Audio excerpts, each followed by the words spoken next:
In this video, I want to pick up where we left off last year and take a look at the new Alabama offense under Kalen, DeBoer, and Nick Sheridan with Jalen Milroe at the helm. That video you saw was actually 45 minutes before kickoff. The environment at A-Day was awesome. The energy just feels like a different kind of energy. Excited to see what this year has for us.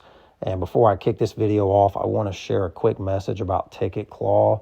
If you're tired of all the ridiculous fees and waiting excessive amounts of times to get your tickets after buying them online, Ticket Claw is going to be a game changer this fall. It's a new startup software company that will connect fans directly without all the ridiculous fees and shenanigans. I recommend everybody check out this video I'm going to link and just check out our sponsor, Ticket Claw.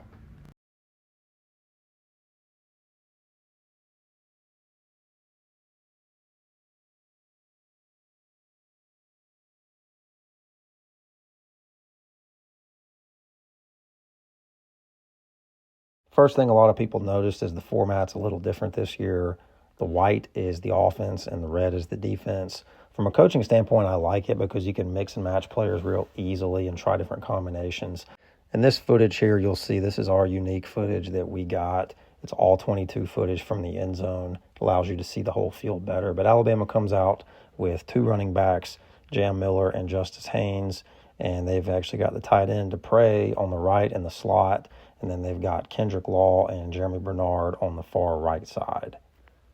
And the play here is going to be an inverted veer, which kind of is like the opposite of the read option that many people are familiar with. The quarterback is reading the play side defensive end that we've highlighted in yellow, and the defensive end crashes down to take Milroe, so he gives the ball correctly to Jam Miller, who follows Haynes, who is lead blocking and going straight for the cornerback. And the wide receiver, Kendrick Law, does a really good job blocking the edge guy or overhang guy, Sab. On this next first down play, it's a shot play. The two left receivers are running vertical, and the two receivers on the right are running downfield routes. Nobody's really open when the right side kind of collapses. The defensive end crashes inside of the freshman Fromby, and that opens it up for Milroe to take off. And it's really just a great play by Milroe, showing how athletic he is.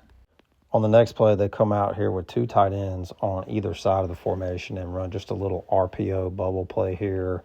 And because both of the options on the right side are covered, Milroe just gives it, and just a kind of simple run inside zone here.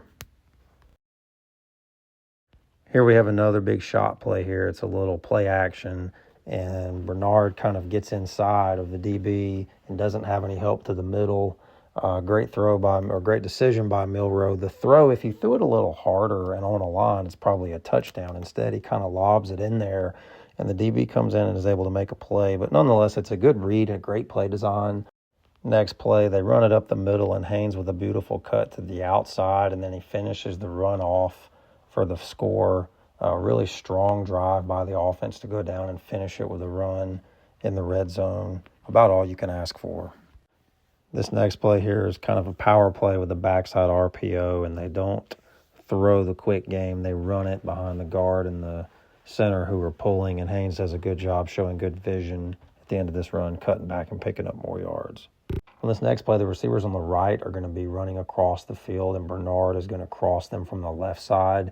And it's set up as a play action play, and Milroe is going to take two steps to the left, but it's kind of a throwback play because Bernard's all by himself in man coverage, and Milroe does a great job dropping it right in the bucket. Good catch by Bernard and a good run after as well.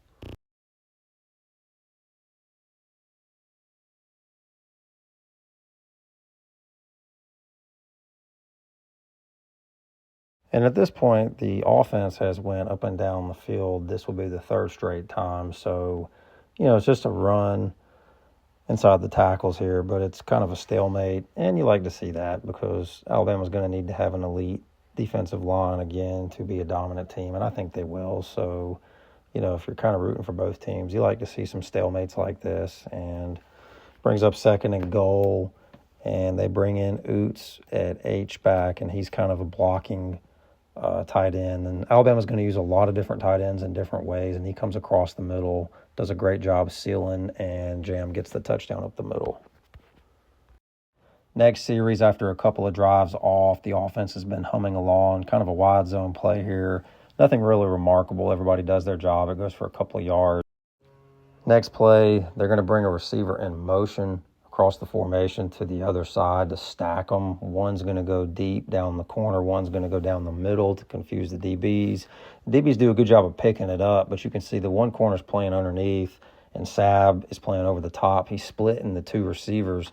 Milroe's got plenty of time to throw. If he just waits on this throw and makes the safety declare, he's probably going to have a throw in the middle of the field. But he throws it a little too soon, which gives the safety time to come over being bracketed. So you'll see the replay here. He has time to throw. And I'm not crazy about this kind of throwing it up.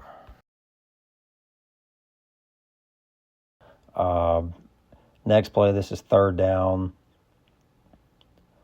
And it's just a drop back play. Here's your option they're looking for over the middle. He's completely blanketed. There's numbers to the right. The receiver on the left had one-on-one, but you can see he's running a comeback. So there's just nothing there. Next series, we missed another zone play, but it wasn't really much to remark about. So second down, we're going to have a little quick out on 2nd and 10 to pick up some yards. A good little quick throw by Milroe just to get a couple of yards and make it third and manageable. And now third down here and medium long. And we've got a comeback on the far right. Corner's playing soft, really good route. Ball's thrown perfectly. Just can't hang on to the ball. Good route and, perfect throw. Just can't hang on to the ball here. Next series here, first play. Going to run a little play action. And they're going to throw it back to the running back. And throws just a little bit behind him here. Not the best throw. Probably would have got the receiver crushed if he threw it in front of him. Second down. Run it up the middle here. Good job by the D-line. Nowhere to really go. This is the final series. And first play of the drive. We're going to have a little mesh concept here where the two inside receivers cross. Milroe reads the follow receiver behind. Wide open, good throw. Receiver just can't hold on to the ball. And you can see again here, great read, good throw. Got to catch that. Had a few drops in this game. Kind of reminds me of last year's spring game. Second down here. And they're going to run a little pull play to the right. Defense does a really good job on the short field, stringing it out, going nowhere. Last play here. Third and long, and you see the tight end on the left in the slot, kind of sits down, soft spot in the zone. Milroe throws it a little high, but it's a really good catch, just short of the first down. So none of the quarterbacks really filled up the stat column in this game, but this game's not about stats. It's not about anything other than getting some good looks, some good on good. So I don't think there's anything to take away that would change the dynamic of this quarterback race at this point. Milroe's the guy and his upside. You see what Anthony Richardson did with a less than consistent body of work at Florida. Milroe could be a top 5 pick. He could win the Heisman. I mean, there's no telling what he could do this year. I think Alabama's got arguably the best QB room in college football because Ty Simpson, who we'll break down in the next video, looked really good in his own right. And so far, there's no buzz about him entering the portal, which is fantastic news because I think Alabama's really set at quarterback this year.